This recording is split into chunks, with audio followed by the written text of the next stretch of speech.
Judge Shapiro, we have everyone here. We can start whenever you're ready. Okay, we're ready. All righty.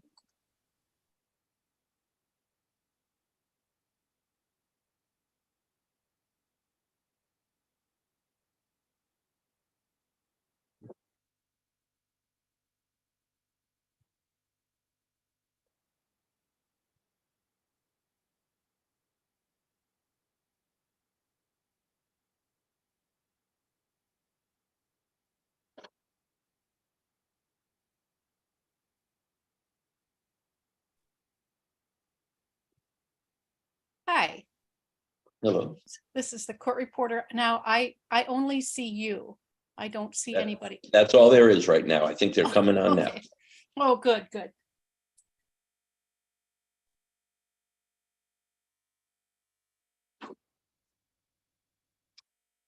Morning.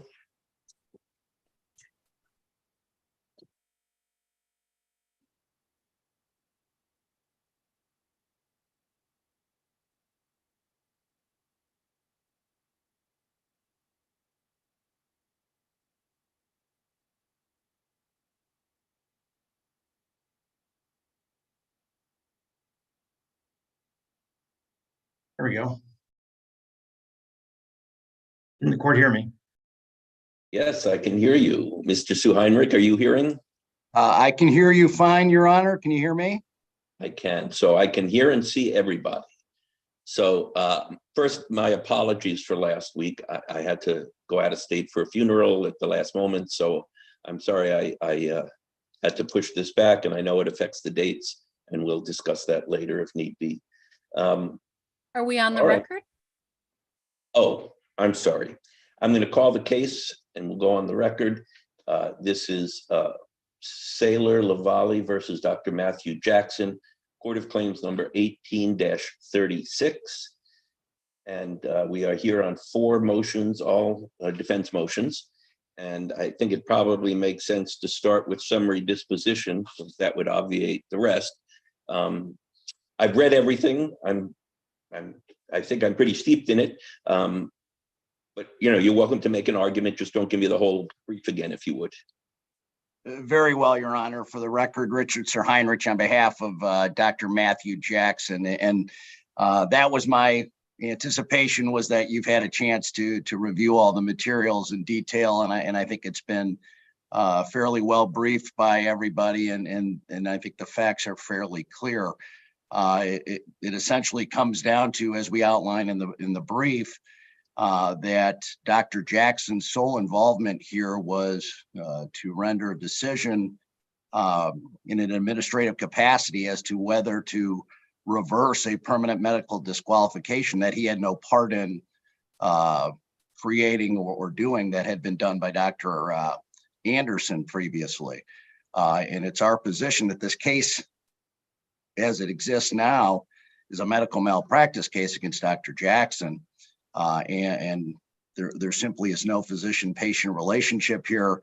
The decision was one that he's only making in his capacity as the medical director, that Mr. Lavallii, that the permanent disqualification is not going to be reversed. He's not rendering any medical care or treatment, did not do any type of examination. Mr. Lavallii clearly admits that, said he didn't give me any treatment, didn't give me any care, didn't do an examination. I just disagreed with the outcome here. He was not prevented from continuing other things if he wanted to. This was, in our view, simply an administrative decision. And as such, there can be no medical malpractice claim. And without that claim, which was the narrow exception to the governmental immunity, there can be no claim against Dr. Jackson. So we believe summary disposition is appropriate. Mr. Sir Heinrich, just remind me, did the CMU, were they out on a notice issue? I can't recall. That's right, Your Honor. The other claims related to a notice issue, and then there was an issue related to the malpractice claim as an exception to Dr. Jackson. And was Dr. Anderson ever a defendant? Dr. Anderson was never a defendant. Okay. All right. Mr. Dillon, do you want to respond at all? Yes, thank you, Your Honor. I guess I'm confused as to why this wasn't labeled as a motion for reconsideration. in as much as this matter was thoroughly argued and opined upon before and by Judge Stevens in her opinion that's attached, but was rendered on September 14th of 2020, which clearly indicated that there was an adequate relationship.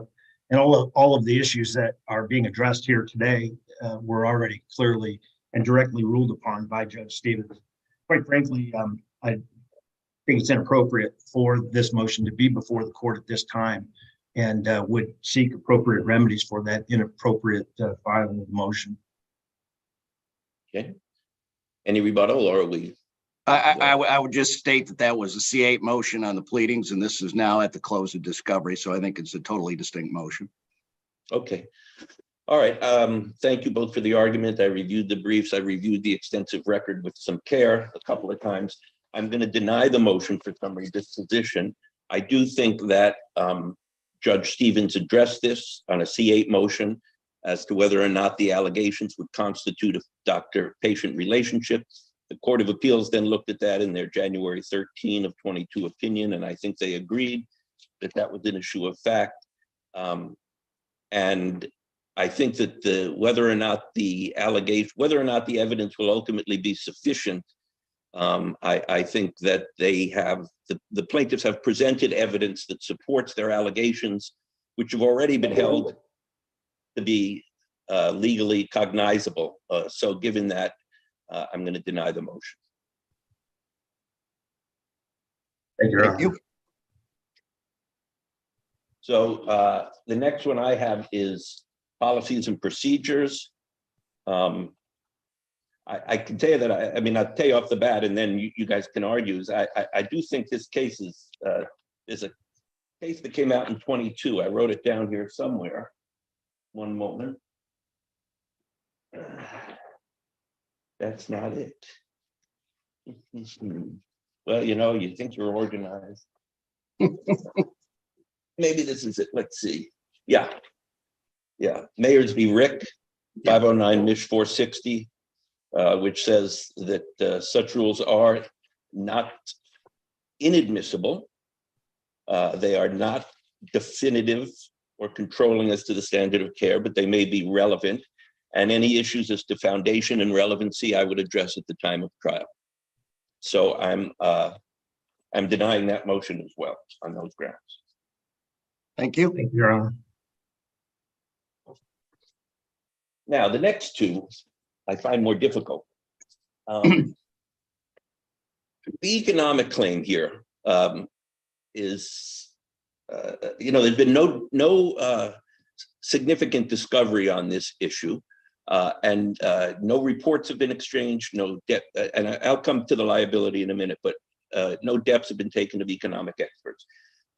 And this does concern me about heading into trial with really what you've got is a lot of statements from the plaintiff and counsel that we've got all these people who are going to come in and testify he would have played ball. I don't know who's going to testify as to how much money he would have made. And so before Mr. Suhan, I know your position is he doesn't have it. It should go. Mr. Dillon, where do you stand on this? Well, with respect to what witnesses we're going to use, or with respect to the availability of this remedy? Well, no, not as to the availability of the remedy, I guess. Well, yeah, to me, there are one at this point, which is I don't understand the evidence that you're going to be presenting in support of your economic claim, and clearly the defense does not. And if I rule that there don't have to be depositions, that's something else. But do you have a report to provide? I mean, is there anything you have from an expert, or are you not planning on bringing an expert? No, we think that the witnesses themselves, those that are participating in the NFL, those that are participating in providing clinics and training opportunities that would have been available to Mr. Lavallii, will all testify to their personal experiences, and Mr. Lavallii will be able to testify, as will his colleagues and teammates, as to the comparable athletic skill that he had vis-a-vis these other participants who make the amounts of money that they will testify to. So the opportunity to participate in the NFL, in the Canadian Football League, overseas, or in training opportunities will all be testified to by people who participate in those activities, and that were similarly situated as Mr. Lavallii during his college career. Are they prepared to testify as to salaries and bonuses Yes. and the like? Yes, So absolutely. are they testifying as experts or as lay witnesses? Well, I always struggle with this. I mean, they're testifying to their experiences. So in that respect, I think it's as a lay witness. I suppose that they have some opinions as to their negotiations and opportunities, which could arguably be opinion testimony, for which maybe they would need to qualify as an expert. But they certainly are testifying as to their own personal experiences. And in that respect, I think they're definitely, at least in part, lay witnesses. I don't know if that answers the question. It does. Mr. Suheinrich, putting aside the bottom line of your motion for a moment, were you planning on bringing in anyone on the economic side? Not specifically related to that, but I haven't been given any information on any of the economics. I've heard that, maybe this theoretical player or two will talk about their own experiences. I'm not sure what that has to do with Mr. Lavallii, somebody who's had multiple concussions, is documented, how that's going to prove that he somehow was going to get drafted by the NFL. Even these players aren't going to be qualified to talk about what goes into a team in an organization drafting an individual, what his circumstances were. Their circumstances are irrelevant to Mr. Lavallii. So I don't have any basis to even respond, because I don't have anything to respond to. I've never been provided anything. Kind of goes to my other motion too, but yes, I see them as related. Yes. All right. I'm sorry. Mr. Suheinrich, did I cut you off? No, you didn't. I was just saying there were definitely there's overlap in the motion. Certainly, Sure. We have a medical expert that talks about the issues related to the permanent medical disqualification, obviously. Right. All right. Well, actually, since you mentioned it, let me turn for a moment to the issue of I'm not going to order them to supplement. I'm talking now about the motion to supplement and for expert depositions. I'm not going to order a supplementation of the initial disclosures. I don't think there was anything that was inaccurate in them. And in fact, they didn't. I can't really imagine what you might be thinking of, Mr. Suheinrich, as something that would have to be supplemented. So I'm going to deny that, but I don't really know that you. I see. The thing is, I want to get this case tried. I sound like a trial judge now, right? I want to get the case tried. I apologize for the delay. I don't think there's it seems to me the liability experts are pretty clear. I read the affidavits, and I'm not inclined to delay things to grant liability depths, though I'm not foreclosing it. I want to discuss it more. I do think that I am not at ease. This case, unless we throw it out on liability, which doesn't look like it's happening, it's going to have to be tried for non-economic damages if for nothing else. And I don't want to, therefore, I'm not going to exclude the economic claim at this time, but I do think that you're entitled to some discovery on the damages side of things. And frankly, I think I'm entitled to a little discovery too, so that I can rule in a coherent way on the motion to strike economic damages. The motion has some merit. At the same time, this case has moved in a rather uneven pace for many years. And so I understand why some things didn't get done. I know sometimes expert depths take a long time, but I'd like them to be done quickly. So Mr. Dillon, if we were to allow, that's a lot of people you might want to depose, Mr. Suheinrich, I guess. I was thinking there'd be one expert. Mr. Dillon, are you gonna be narrowing the number of witnesses at all? Or you plan on bringing them all, or you don't know yet? I don't know that yet. Obviously, I don't anticipate calling all 70 some odd witnesses that are identified. So yes, I do anticipate some narrowing. I don't know We haven't done that yet, quite frankly. We've talked about some primary witnesses, but we haven't excluded anybody as of yet. So I understand. All right, well, I'm going to deny the economic damages, the motion to strike economic damages now without prejudice. What I'd like to have done, Mr. Dillon, if you can manage it, is can you supply essentially what I would call answers to witness interrogatories, and basically saying, here's who we're calling and here's what we anticipate they're going to say. regarding the damages, Right, regarding damages. And then, Mr. Suheinrich, if you feel you need to take some depths, well, I mean, these folks are out of town, right? For the most part. for the most part. I'm just trying to think practically how we can get this done, because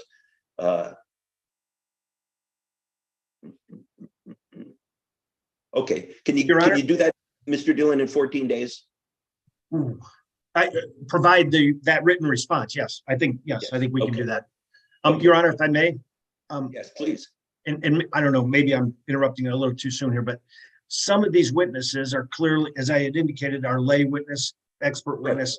I would anticipate that any discovery with respect to these would be limited to the damages issue. That's correct. Okay. Right. And then, Mr. Suheinrich, I'll give you a week thereafter to send out notices of debt. But I really, I guess I'd like to accomplish, my intention here was to reset the trial for early September, but I can see, or late August, but I can see I'm talking myself out of it already. So I guess what I'm saying is 2 weeks to file the damages what I'm calling the interrogatory answers on witnesses, a week to seek depositions, but they all have, I want them all done within 30 days after the filing of the statements of expected testimony. Mr. Dillon, they're your witnesses. Do you think you can do that? I honestly don't know. With respect to some of these folks who are in the NFL, unfortunately, they're getting busy. But they're just going to have to stop. Too bad he's not. Well, with this new solidarity of the running backs, I don't know if you heard about that, but maybe he can impose on some of the running back sub-union. Well, you're both very lucky that you have someone who's going to decide this case who watches football but really wouldn't know a particularly good running back from a not so hot one. But that's what I'm going to order. Okay, you, Mr. Suheinrich, please be reasonable. Don't ask for every dep in the universe if you could avoid it. Mr. Dillon, I suggest that if you can narrow your witness list down before you have to file those answers, it'll save you some time. It'll save all of us some time. And then you'll have to produce whoever you can within 30 days thereafter. Okay. Understood. And of course, it can be by Zoom. The depositions don't have to be face-to-face. And that takes us out 6 weeks already, which is unfortunate. So we're now at the end of July. We'd be looking at the first week of September. Well, we could still do, let me look at my calendar. I think that would let us still do a pretrial on September 11.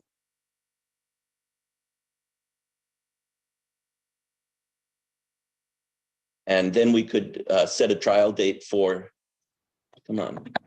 calendar, for the 25th. Will that be okay for you fellas?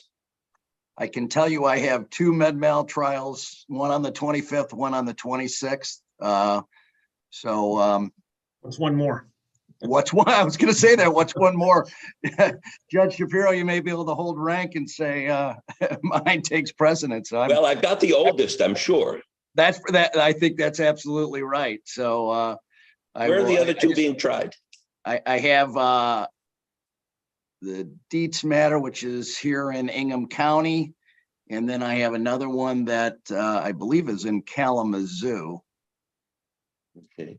Well, if you can let me know who the judges are as we get closer, if I have to make a phone call, you let me Yeah, know. that's no problem. And in fact, I was getting ready to send out a letter to those two saying there's a conflict. So as Mr. Dillon says, what's one more? So. Well, you're a brave man. I never liked having more than one trial set. Yeah, me either. No. So let's see, today is the 21st, right? No, the 28th. 24? Sorry, I'm looking at the wrong month. Today is what is it? 31st. What month am I in here? These July calendars, 31st. they don't tell the month. No, we're on the 24th. There we are, the 24th. Okay, so 1, 2, 1, 2, 3. Okay, yeah, that's just about right. Okay, so that works out. There's enough time to perform those things. So I'll prepare an order. I'm denying the SD, denying the request for liability depositions, denying supplementing of the initial disclosures, denying without prejudice the striking of economic damages, and directing that the plaintiff provide the names of their damaged witnesses and a summary of their expected testimony. And while you're doing that, Mr. Dillon, I don't have to tell you your job, but you might also be, when you connect with these people, finding out their available schedules.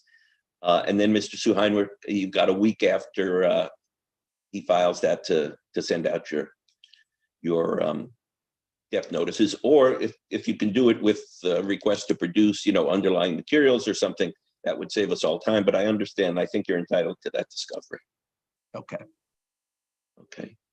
Is there anything else? Not on my end, Your Honor. Thank you. Nope, nothing here. Very good. Thank you both. And I hope I hope the order is clear. If not, I'm sure one of you will let us know. Okay. Thank Very you well. both very much. All Thanks, right. Rick. This hearing is concluded then. See you, Paul. Thank you. Take care.